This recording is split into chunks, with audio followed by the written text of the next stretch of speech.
I love the red, white, and blue, but lately all I've been seeing is red, and it's making this white guy feel blue. Because instead of waving flags, you've been pointing fingers. Well, I've been watching from the sidelines, and I don't accept your narrative. I've been called a liberal, but I haven't voted Democrat since Walter Mondale. Bob Dole got my last Republican vote. I'm too passionate to be a moderate, and I believe too much in our Constitution to be independent. I'm a registered libertarian, but I recognize that a large number of them are delusional.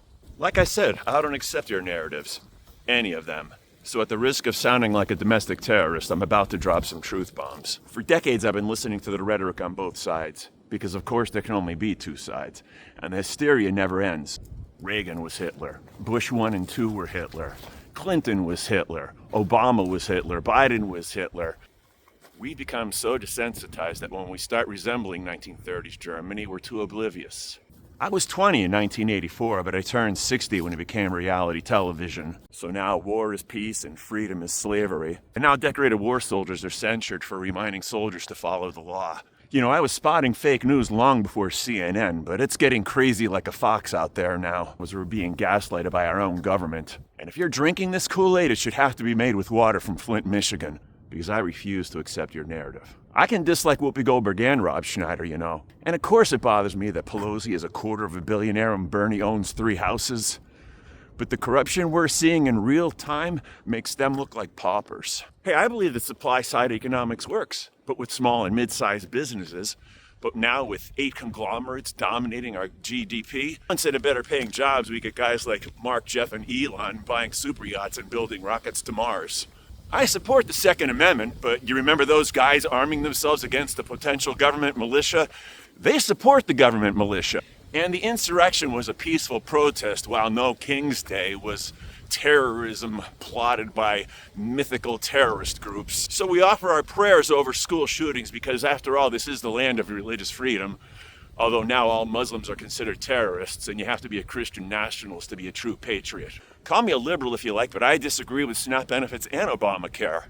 Not because I hate poor people, but I believe there just has to be a better way. But truth be told, right now, I'd rather see our money being spent on food and medicine than bonuses for mass marauders and bombs for Venezuela. Because America First now means domestic unrest and global interference. But Obama deported millions and bombed Libya without congressional support. Yeah, and that wasn't okay with me. He's not my hero.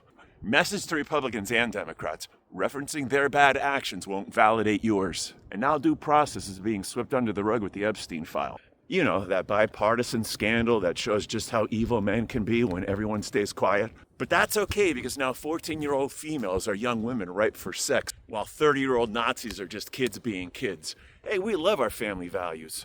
And speaking of Vance, when he said that the further back we can trace our lineage, the more American that makes us, what was he saying about Ted Cruz? And does he really want to return everything back to the natives, or did the statute of limitations run out during the Civil War? You know, the war for states' rights, those same rights he's currently violating. You know, I believed Rush when he said that it was the Democrats who were racist and Republicans were colorblind.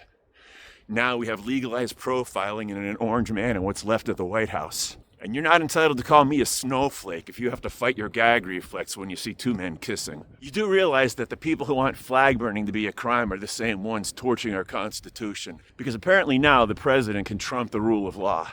Well, I'm not buying anything from a failed watch and Bible salesman. Don't like what I'm saying? Well, pardon me. Or does that only apply to drug lords? There's plenty of culpability to go around, but I blame the Reagan Republicans the most. You know, the ones who hate tariffs and actually believe in smaller government. They cowered to the corner with their tails between their legs when they saw what happened to Liz Cheney. And George W.'s got to know all of this is wrong, and his only act of defiance was to not invite the current regime to Dick's funeral. Lord help us when Mike Pence is the voice of reason on the right. While the thought of voting Democrat would have been repugnant to me for the past 40 years, they actually have my support in 2028. There even is an election, because that's not a guarantee anymore, and that's how far we've fallen. So as I wander my neighborhood listening for Nero's fiddle, I recognize that America's on life support, and they're about to pull the plug. I love the red, white, and blue, and I don't accept your narrative. But you don't have to accept mine. But could we just stop arguing for a moment and get together and do the right thing? America, love it or leave it? How about America's broken and we need to fix it? Because the way I see it, our only hope is for everyone not wearing a red hat to unify, regardless of ideology. Time is running out.